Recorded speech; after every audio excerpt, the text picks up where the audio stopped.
એક વખત ઘનશ્યામ મહારાજ છપિયા, અયોધ્યાથી છપિયા આવેલા, મોસાળમાં સૌને મળી અને રામ પ્રતાપભાઈની સાથે ઘનશ્યામ મહારાજ અયોધ્યા પાછા ફરતા હતા. એમાં રસ્તામાં એક મખોડા ઘાટ છે, ત્યાં આવ્યા. એ વખતે મખોડા ઘાટે અયોધ્યાના રાજા દર્શનસિંહ એમના સૈનિકો કંઈક ખોદકામ કરતા હતા. ગઢનું ખોદકામ કરતા કરતા એક મોટી તોપ એમાંથી નીકળી. જૂની પુરાણી રઘુવંશી તોપ, ઠેઠ ભગવાન રામચંદ્રજી વખતની હોય એવી પુરાણી તોપ. તોપ જોઈ રાજા દર્શનસિંહને જાણ થઈ. તોપના સમાચાર સાંભળી રાજાને થયું કે આવી જો રઘુવંશી તોપ નીકળી હોય તો અયોધ્યાની અંદર સમગ્ર નગરવાસીઓને દર્શન માટે એ તોપ આપણે જાહેરમાં મોકલી. પણ આવડી મોટી તોપ લાવવી કેમ, ઉપાડવી કેમ? એટલે 25 જેટલા સિપાહીઓ, બીજા માણસો મોટી રણગાડી લઈ અને તોપને લાવવા માટે પ્રયત્ન કરતા હતા. બધાએ એક સાથે જોર લગાવ્યું, પણ તોપ ઉપડતી નહોતી, બહુ વજનદાર જૂની.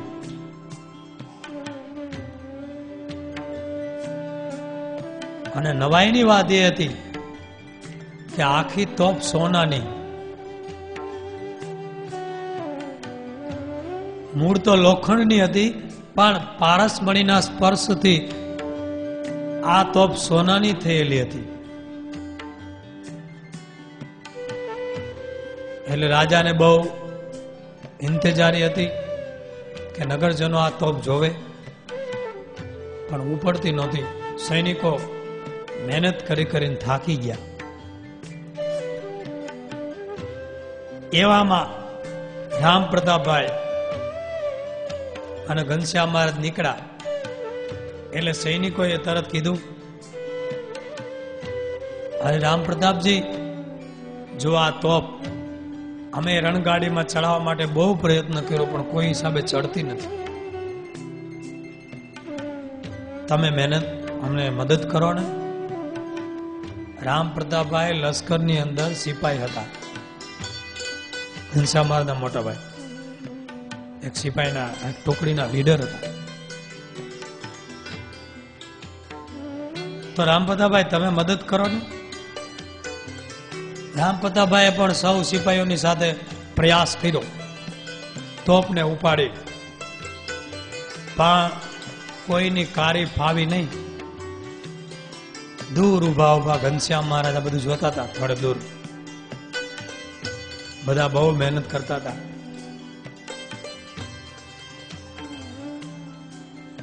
કોઈએ કીધું, એલા ઘનશ્યામ તમે આવો ને, મદદ કરો ને. હવે ઘનશ્યામ મહારાજ તો નાનકડા હજી. ઘનશ્યામ મહારાજ આવ્યા, એ કે બધા દૂર ખસી જાઓ, દૂર ખસી જાઓ, હું એકલો આ તોપને ગાડીમાં ચડાવી દઈશ. બાળ ઘનશ્યામનું વચન સાંભળીને સિપાહીઓ તો હસવા માંડ્યા. હજી તો નાનકડો છે બાળક. એક બે જણ તો બોલ્યા, એ તો બાળક છે ને એટલે આમ બોલે, એને ખબર નથી કે આ તોપ આટલા યુવાન સિપાહીઓ કેટલા સમયથી મહેનત કરે છે, છતાં ઉપડતી નથી. આ બાળક શું ચડાવી દે? છતાં વળી એક સિપાહી કે ભાઈ કાંઈ વાંધો નહીં, આ ઘનશ્યામ છે ચમત્કારી હો, અમે એની શક્તિ, એનો ચમત્કાર સાંભળ્યો છે, માટે ભલેની પ્રયત્ન કરવા દો. તોપ ઉપાડીને મૂકે, જોઈએ. આગા ખસો, આગા ખસો.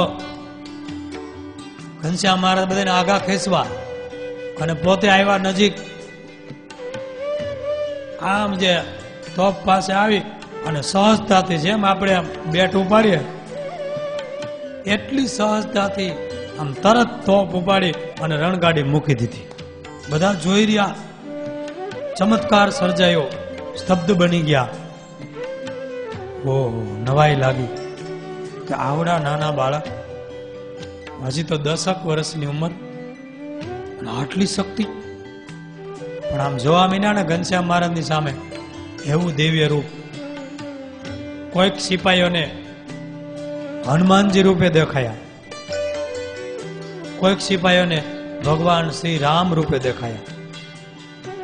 સિપાહીઓ તો પગમાં પડી ગયા, આ તો સાક્ષાત રઘુનાથ રામચંદ્રજી લાગે છે. એ વિના આવો ચમત્કાર કોઈ સર્જી ન શકે. એટલી સહજતાથી તોપ. બધા સિપાહીઓ ઘનશ્યામ મહારાજના પગમાં પડી ગયા કે આજ તો તમે લાજ રાખી, નહીં તો અમે રાજાને શું મોઢું દેખાડે. કારણ કે આ તોપ અમારે સાંજ સુધીમાં તો દર્શનાર્થે મૂકવાની હતી, રાજાનો હુકમ હતો. બધાએ વંદન કર્યા. પછી રણગાડી આગળ ચાલી. પણ આગળ ચાલતા સિપાહીઓ તેની રીતે ચાલ્યા ગયા. રામ પ્રતાપભાઈ ને ઘનશ્યામ મહારાજ ઘેરે આવ્યા. રણગાડી સરયુ નદીની રેતીમાં ફસાઈ ગઈ. કારણ કે તોપને નદીમાં વહાણમાં હોડીમાં ચડાવીને સામે કાંઠે લેવાની હતી. એમાં તોપ વહાણમાં ચડાવવા જતા નદીમાં સરી ગઈ. નદીના ઊંડા સરયુ ગંગામાં વહી ગઈ, ગુનામાં. અને પછી એ તોપ મળી જ નહીં. આ ચમત્કારી તોપ હતી રઘુવંશી રામચંદ્ર ભગવાન વખતની. એનો પત્તો જ લાગ્યો નહીં. પારસમણીના સ્પર્શથી સોનાની થયેલી હતી. આ ચરિત્ર આપણા ઘનશ્યામ મહારાજના ગ્રંથોમાં લખાયેલા છે.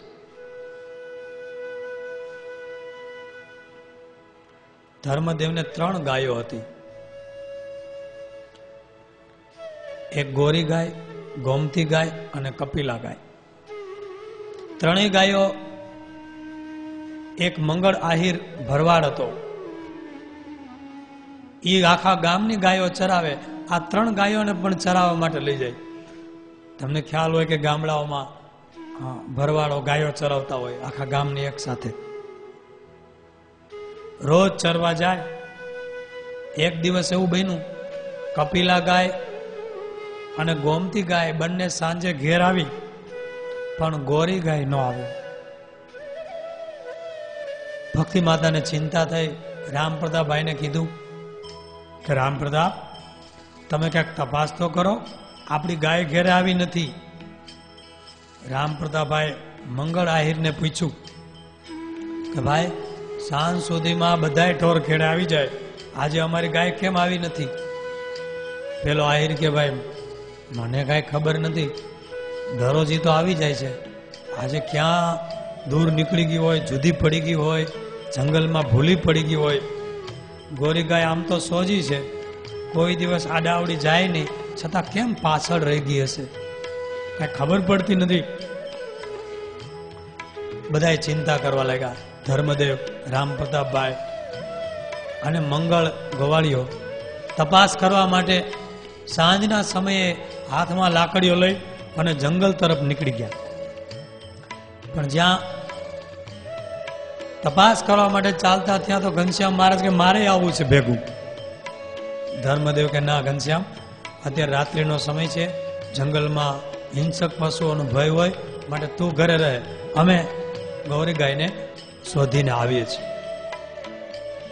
ઘનશ્યામ મહારાજ કે ના, મારે તો આવવું જ છે, મારે તો આવવું જ છે. ધર્મદેવ કે સારું, ચાલો.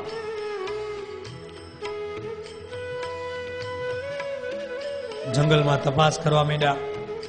જ્યાં જ્યાં ગાયો ચરતી હતી ત્યાં જોયું, પણ ક્યાંય ગોરી ગાય મળી નહીં.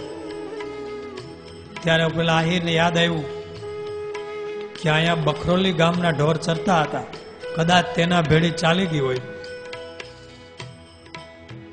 મનમાં ચિંતા એ હતી કે કે એકલી ગાયને કદાચ વાઘે ફાડી ખાધી હશે, કારણ કે ત્યાં વાઘની બીક લાગતી, જંગલ હાવ નજીક, સિંહ આવે. આજે આપણે આટલું શહેર નજીક છે તો પણ આપણે જ્ઞાનબાગે સિંહ આવી જાય છે. હમણાં અત્યાર સુધી તો આપણે સિંહનો અવાજ મૂક્યો હતો ને, એ અવાજ સાંભળીને હમણાં 3 વખત સિંહ આવી ગયો રાત્રે. કે અહીંયા મારા વિસ્તારમાં બીજો સિંહ કોણ છે એના ફિલ્ડમાં, એનું રાજ્ય પાટ. તપાસ કરતા આગળ ચાલ્યા કે વાઘ તો નહીં ખાઈ ગયો હોય ને. બખરોલી ગામની નજીક આવ્યું અને સામે 2 વટે માર્ગો મળ્યા. એને પૂછ્યું કે ભાઈ અમારી ગાય જોઈ છે? તો એને કીધું પેલો દીવો બળે એ નેસડા પાસે એક ઢોર ઊભું છે, એક અંધારે, અને ભાંભરે છે. કદાચ તમારી ગાય તો નહીં હોય ને, તમે એ બાજુ જાઓ.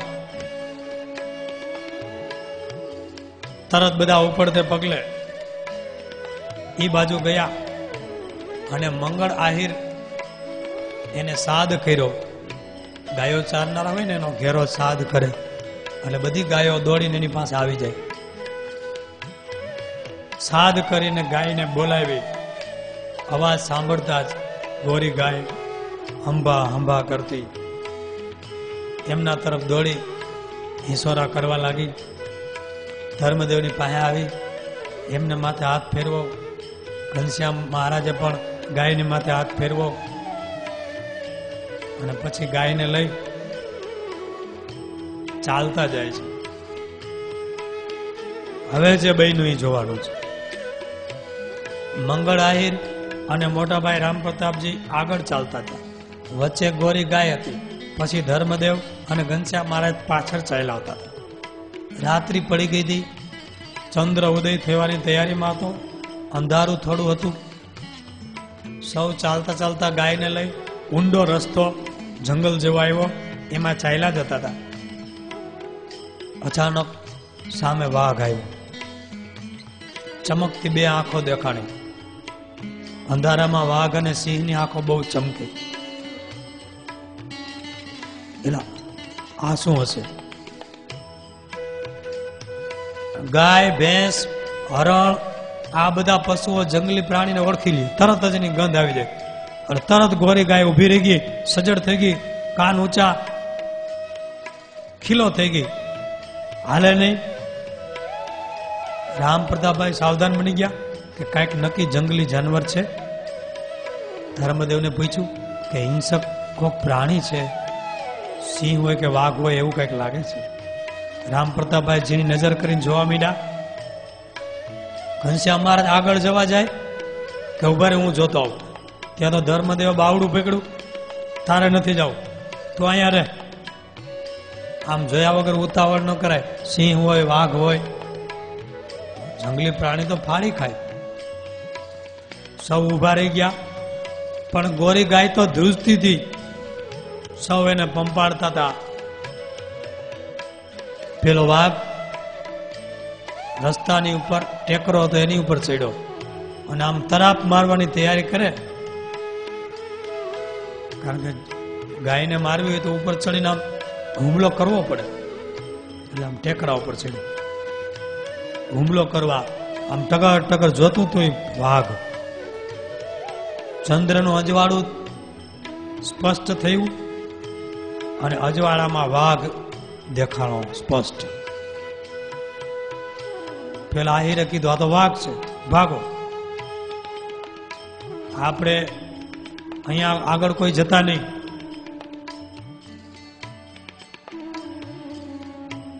ઘનશ્યામ મહારાજ આગળ આવ્યા.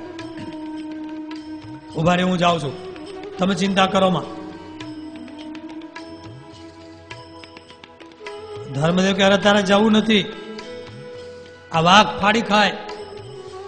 તો એ ઘનશ્યામ મહારાજ આગળ ગયા. પેલો વાઘ ઉભો હતો ને, ઘનશ્યામ મહારાજ આમ હાથ કર્યો. બોલો ત્યાં સ્થિર થઈ ગયો સ્ટેચ્યુ. આંખો ન પટપટા એમ. ઘનશ્યામ મહારાજ ત્યાં જ ઉભા રહ્યા, આમ હાથ કરીને. પિતાજી હવે તમે ચાલવા માંડો, હું અહીંયા ઉભો છું. બોલો મંગળ આહિર તો જોઈ રહ્યો, ધર્મદેવ જોઈ રહ્યા. અરે ઘનશ્યામ પણ આ માથે તરાપ કરે નહીં, હુમલો કરે નહીં, તમે કોઈ ચિંતા કરો માં, ચાલવા માંડો. બોલો મંગળ આહિર કે આવી રીતે ન જવાય, અમને તો અનુભવ છે, આ ઓચિંતાના વાઘ હુમલો કરી દે, આમાં નીકળાય જ નહીં. ઘનશ્યામ કે ચિંતા કરો માં, તમે ચાલવા માંડો. ત્યારે બધા ધ્રુજતા ધ્રુજતા ધીમે ધીમે હાયલા. પેલો વાઘ આમ ઉભો છે, સ્થિર થઈ ગયો છે, શ્વાસની ગતિ વધી ગઈ. ગોરી ગાય પણ ધ્રુજતી ધ્રુજતી આમ વાઘ આમે જોતી જોતી ચાલતી હતી. રામપતાભાઈ લાકડીનો ડંગોરો ઉગામેલો, પેલા ભરવાડે લાકડીનો ડંગોરો ઊંચો કરેલો કે જો હુમલો કરે તો આપણે સીધા તૂટી પડવું. ઘનશ્યામ કે તમે કોઈ ચિંતા કરો, નીકળી જાઓ. અને દૂર વયા ગયા. પછી ઘનશ્યામ મહારાજ આમ ઈશારો કર્યો કે વાઘ છલાંગ મારતો જંગલમાં વયો ગયો. આવું દિવ્ય ચરિત્ર. બધાના શ્વાસ હેઠા બેઠા ઘનશ્યામ મહારાજ પહોંચી ગયા. પેલો મંગળ આહિર બોલ્યો, જો ઘનશ્યામ સાથે ન હોત ને તો આજ તો આપણું આવી બન્યું હતું. એ તો ઘનશ્યામના પગમાં જ પડી ગયું. ઘનશ્યામ મહારાજ એટલે જ હું તમારી સાથે આવ્યો હતો, મને ખબર હતી વાઘ આવવાનો છે. તન કી જાણે મન કી જાણે, જાણે ચિત્ત કી ચોરી, इसके आगे कहाँ છુપાવો जिसके हाथ में દોરી. પછી તો વાતો કરતા કરતા બધા ઘેરે આવ્યા. ગોરી ગાયને ખીલે બાંધી ફેંકા ફેંકા સૌ સૂઈ ગયા. બોલો ઘનશ્યામ મહારાજની જય.